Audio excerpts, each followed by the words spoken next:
The Charlotte Hornets, a team that for the last decade have been constantly trying to retool and rebuild and fight their way into some form of success. After what I would claim to be a very, very strong draft class, this Charlotte Hornets team, I believe, has finally started to have a legitimate direction. And today we're going to get into this rebuild and just how good things can really be for the future of the Charlotte Hornets. And of course, I believe the state of this rebuild all needs to start with LaMelo Ball. And I believe with LaMelo Ball, the way that this team would need to build around him, if they truly look at him as the franchise cornerstone, that I think the best way to do so is to maximize his aggressiveness, but also make him a more of a playmaking front. So what I mean by that is, I think when you look at like LaMelo's shot diet, right, like the 11 threes a game and the 9 threes and the 5, like the percentages ultimately don't reflect the fact that he should be shooting that often. But I do think that if he's at his best, it could be like a more aggressive Tyrese Halliburton. So what I mean by that is, at times Halliburton will have this problem where he sort of gets too passive.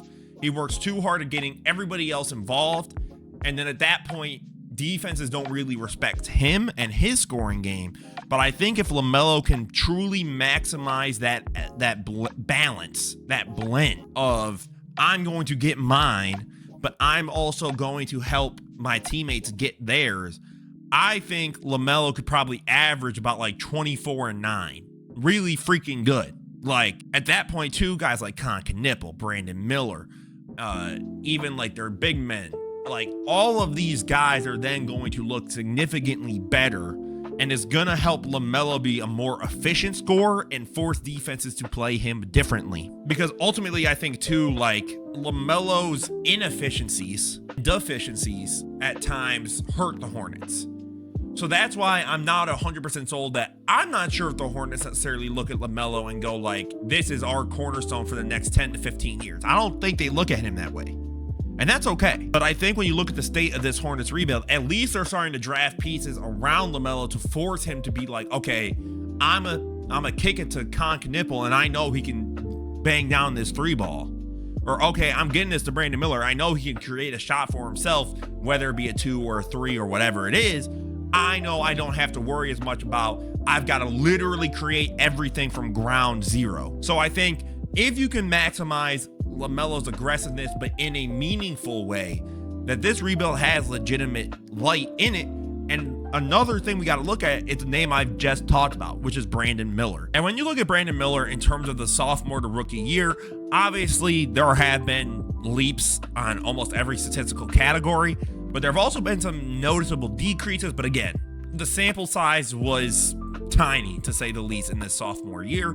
I think he's showing bare minimum some of the stuff that I know the Hornets drafted him for. Shot creation. He's been able now to pretty readily be able to create something for himself. I still think he's obviously a good defender. He's increased his assist numbers, so he's showing, some form of IQ developing. And I think even the 3 ball, I don't think he should be shooting 11 a game, but bring it down to like 8, maybe 9 or 7, like bring it down sort of that rookie year numbers. That's an elite shooter, right? 38% on 7 a game. That's deadly. You gotta respect that. And I think especially at the 3 for this team and the way that they're playing, you can sort of have that wing guard combo that I think really, dominate in the league if everything works out right. Is Brandon Miller looking perfect? No. And that's why this rebuild isn't perfect, right? Like, there are times too, right? Like, again, like you just look at the numbers, the jump in the 3 ball, the very big dip in field goal percentage. I think in general, though, seeing Brandon Miller's usage go up and at least seeing that everything else is relatively increasing with it is a good sign. It's showing that the responsibility isn't too much for him to be the second option on this team. Or at times, if LaMelo's shot isn't falling, he can kind of be like, I can kind of step up and be the guy for now. And that's where I do like what this Hornets team has done, is that they recognize where LaMelo's deficiencies are, and they've started to draft at their best to try and remedy that. Now, obviously, you have picks like Saloon who have not worked out, but not every rebuild even the great ones have been just complete, bullseyes of, oh my God, everyone they've drafted is just perfect.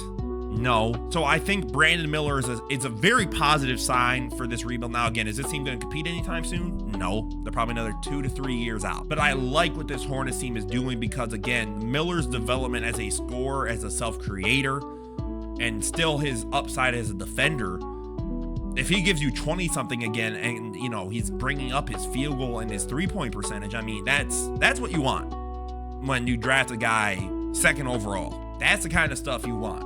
And I think that is going to reflect eventually for this Hornets team. And to talk about this Hornets team even more, I do want to talk about the surrounding pieces that this team has drafted and how I think the draft that the Hornets have been having lately and the pickups in free agency are actually showing a legitimate sign of great, organizational running from the Hornets. Just look at the free agency pickups and the draft picks from this Hornets team. You picked up Ryan Kalkbrenner after you traded away Mark Williams. Okay, that makes sense. You got someone to fill in. You still have Moussa Diabate, who I actually really like. I'm not saying he's perfect, but he's a fun center, a hard-working guy, right? High effort. You bring in a guard like Colin Sexton, right? You bring in that vet. You bring back Mason Plumlee. You've drafted Con Knipple, Zion James, McNeely, right? All of these guys who can spread the floor, who can do all of these different things, and I think can really help raise this team to a higher level just because, again, you have recognized LaMelo Ball is going to want spacing. That's just the way that they're going to want to play. That's the way he plays. And now you are drafting guys that can space the floor, who can then play defense on the other end because LaMelo, quite frankly, doesn't do it that often. He dives a bit too much for the passes, right? He tries to go all in on the passing lanes, and quite frankly, he shouldn't be. But I think ultimately, this team is showing signs of competency in terms of a direction and a build that I can't get mad at this rebuild because, again, some rebuilds we've seen over the years have been directionless. They've just been drafting to draft. It's just like, okay, highest talent available, best available. Who cares if they're all going to play the same position and they all play the same? We're just going to take them and it'll figure itself out. And sometimes, throughout NBA history, it probably has. But for the most part, it hasn't. So now you're starting to build around a player. And even if that player isn't that great, you then get great pieces to have whenever you do find that franchise guy to build around them and to really expedite your process. And then we're going to get into what I think about this Hornets rebuild in general. Ultimately, I think this Hornets rebuild is actually really strong. I'm going to give them a B. I'm loving what they're doing as a overall organization right now. I love the draft of, again, Kalkbrenner, Zion James, Con Knipple, Liam McNeely. Those 3 or 4 names alone, I think are the right idea. Now, again, you still have guys like Saloon, right? So that's a fair thing. But I love Colin Sexton to be that, veteran guard off the bench. To have some of these vets, and you still have guys like Miles Bridges. You got, obviously, your franchise guy in LaMelo, Brandon Miller. I think that this Hornets team is showing legitimate signs of, we have a direction, and we are moving forward in that direction. Now, I'm not too sure how I feel about their head coach here in Charles Lee. I think either way, this team is still showing signs of legitimate direction. And a lot of rebuilds don't. They're misguided in their direction. The Hornets still know they're not going to compete soon. The Hornets still know for now that LaMelo is the guy. And Brandon Miller, they are hoping, is the number 2. And now they're starting to assemble pieces around those two to then try and make runs, to then be willing to maybe trade some of these guys for other assets to, again, better themselves.